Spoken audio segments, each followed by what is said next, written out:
April 1087. 14 years after the decisive defeat of the Byzantine army to the Seljuk Empire, at the Battle of Manzikert, 47 armed men from Italy landed on the quiet shores of Myra. They silently crept through the still-asleep streets, weaving their way toward a marble temple. They were here for a mission, a heist. Not of silver, not of gold, but of something far more valuable. The bones, yes, the sacred bones, of Saint Nicholas, the man who will later inspire the Santa Claus we all love and know. So, who are these men, and why would they risk war and eternal damnation for a set of old bones? And more importantly, how did this single, brutal act of theft directly lead to the modern legend of Santa Claus and the global tradition of gift-giving during Christmas? To answer those questions, first we need to understand the man and the deadly war he fought. The year is 303 AD. Emperors Diocletian and Galerius have had enough. They had watched the problem grow for far too long. For centuries, they had seen how previous emperors ignored the rise of Christianity, a religion they deemed contradictory to the values and authority of the Roman Empire, and ultimately, if left unchecked for any longer, a threat to its very existence. Hence, on the month of February, and in the weeks that followed, the two hammered down a series of edicts meant to execute their grand plan, the Great Persecution, a series of laws meant to suppress Christianity. The destruction was systemic and unforgiving. Christian churches were smashed into stones. Books and scripture were turned into ashes. Their leaders tortured and imprisoned. This persecution swept across all over the empire, province to province, leaving ash and blood on its trail, until eventually it reaches the southern soil of Anatolia, the city of Myra. Here, a man, a bishop, a believer, falls victim to this cleanse. His name, Nicholas of Myra. So, who is this man? And why is he important to the story? Born into a family of wealthy Greeks, Nicholas never shied away from the life of commoners and hardship. Known for his generosity, it was once told, he secretly dedicated bags of gold onto the house of a poor father to save his 3 daughters from a life of destitution. Thus, the origin of his great legend. He was a man of radical faith and staunch believer of justice, even risking his life to save men from injustice. But even if the people of Myra beloved him, they were powerless against the crushing force of the empire as they took away their beloved guardian. Nicholas was locked away, devoid of senses in this absolute darkness, a reminder of defiance to the order of the empire. Tortured and battered, he was brutally forced to renounce his religion. You see, for Nicholas, this wasn't just a physical punishment. It was a test of his faith, a test he would overcome. Years have passed. 10 years in isolation. Then, a moment in history shifted. New emperors took seat. Emperors Licinius and Constantine I. Their first major edict, the Edict of Milan. So, what was this edict? It was an order reversing the Christian persecutions made by emperors Diocletian and Galerius. And suddenly, the suffering ended. With a broken nose, bruises all over, and festering and infected wounds, Nicholas had won. His unwavering faith had outlasted the tyranny of the empire. This earned him the highest status in the church, and the title, the Confessor. Now, after his release, Nicholas would live out a long life dedicated to his people and his faith. He died peacefully in his city of Myra, around 343 AD, buried within the great marble church that carried his name. But this is not the end of his story. As I have said in the beginning, this is the story of the heist of St. Nicholas' bones. So, how did Nicholas' remains become the epicenter of interest by the raiders, and what motivates them to steal them? You see, inside his sarcophagus, a rather unknown or unexplainable event was slowly happening. Liquid started to accumulate at the bottom of his remains, which they called manna. In modern scientific studies, manna is simply a byproduct of condensation. Humid air passes through the porous surface of the stone and condense into liquid water as they cool down and get trapped inside. But for the people of Myra in 11th century, this is no normal regular liquid, but a miraculous one, having potent healing properties.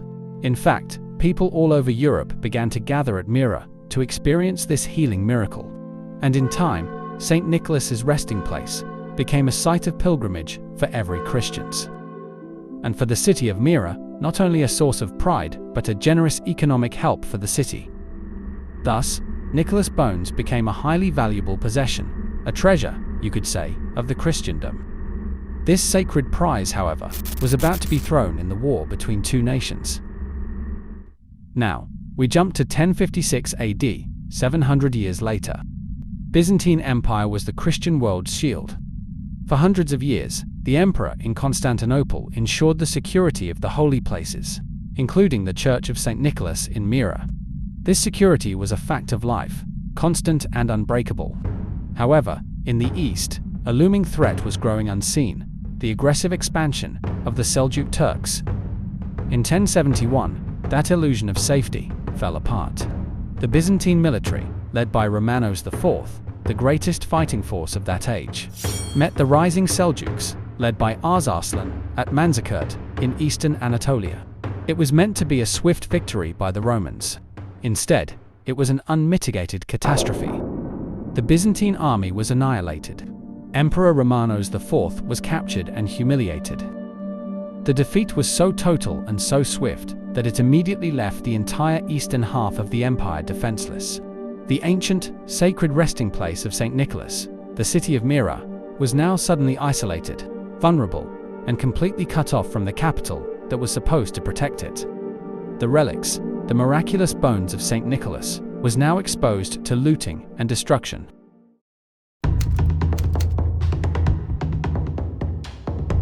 Now, we jump to 1087 AD, as Seljuk forces started to settle across southern Anatolia. Two rival groups of seafarers, the Venetians and the Barese, shared the same desperate idea: to steal the bones of St. Nicholas. The Barese knew they had to be faster than their Venetian rivals. Hence, the decision was swift.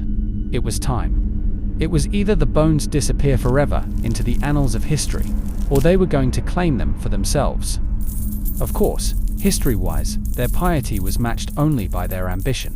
They saw these bones not only a key to making Bari a center of religious power, but also a lucrative opportunity, catapulting themselves to unmatched wealth.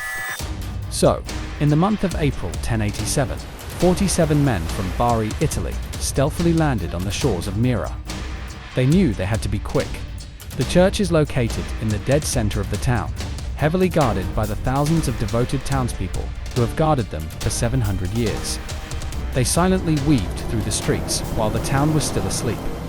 Under the cloak of religious intention, the 4 monks who guarded the church unknowingly let them enter. When inside, they violently revealed their true intentions. They quickly tied and gagged the monks as their leader smashed the sacred sarcophagus. In a frenzy of fear for divine retribution, they hastily packed the bones, unintentionally leaving a few fragments behind, which would later be seized by their rivals, the Venetians, in their own separate heist. Yes, the people of Myra couldn't catch a break. They safely escaped and successfully sailed back to Bari. The theft, illegal as it was, instantly cemented Bari as a major center of Catholic pilgrimage. The relics of St. Nicholas were placed in the new church, Basilica di San Nicola. But the raiders could never have foreseen the ultimate global consequence of their brutal act. They had not stolen a mere treasure for Bari. They had in fact stolen a legend for the world. From the new basilica in Bari, the fame of Nicholas, the confessor who secretly gave gifts of gold to the poor, spread across the West and Northern Europe. First, his legend traveled through France and Germany, where he became known as a powerful, gift-giving saint. The stories then migrated to the Netherlands, where he was celebrated on December 5th as Santa Claus, a day for giving gifts to children. In the 17th century, Dutch migrants carried the name Santa Claus to the American colonies, specifically New York, in their celebrations. But the transformation wasn't truly cemented until the 19th century. The groundwork was laid by Washington Irving, famous for Sleepy Hollow, who first popularized his anglicized Santa Claus in his 1809 writings, depicting him as a jolly pot-bellied, pipe-smoking satirical figure. Then, in 1823, Clement Clarke Moore wrote the iconic poem A Visit from St. Nicholas, which redefined the figure, detailing the jolly, portly man on his magical sleigh, pulled by reindeers, and delivers gift under the Christmas tree. Finally, in 1863, his definitive image was realized when illustrator Thomas Nast created the first visual image of the plump man in red. From the thin, frail man of Myra to the jolly grandpa in red. And ever since, his name and image spread all over the world as Santa Claus, who represents the tradition of gift-giving. That is it, the mystery of St. Nicholas. The story of how the most famous giver in history was created by taking something. His body never rested, his bones never stayed put, and yet, his name traveled farther than any relic ever could. A saint, remembered not for how he suffered, but for the joy he left behind in his wake.